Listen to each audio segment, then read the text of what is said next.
Hello friends, Rajamouli మీద అయితే ఒక న్యూస్ అయితే బాగా వైరల్ అవుతుంది.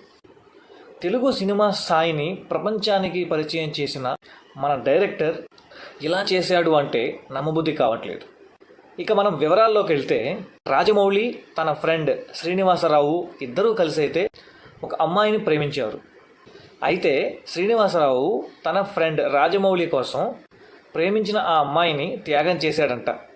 ఇప్పుడు రాజమౌళి ఒక పెద్ద స్టార్ డైరెక్టర్ అయిపోయాడు కదా, ప్రేమించిన ఆ అమ్మాయి విషయం ఎవరికీ తెలియకుండా ఉండాలని శ్రీనివాసరావునైతే రాజమౌళి టార్చర్ చేస్తున్నాడంట.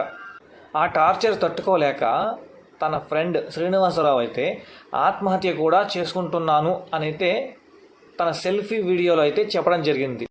ఇక్కడ ఒక పాయింట్ ఏంటంటే, టార్చర్ చేసినప్పుడు డైరెక్ట్గా మీడియా ముందుకు వచ్చి చెప్పొచ్చు కదా. ఇలా సెల్ఫీ వీడియో తీసుకోవడం, దాన్ని యూట్యూబ్లోనో ఇంకెక్కడో ట్విట్టర్లోనో షేర్ చేయడం, ఇదంతా ఒక పెద్ద స్కెచ్ లాగే అని అయితే నాకు అనిపిస్తుంది.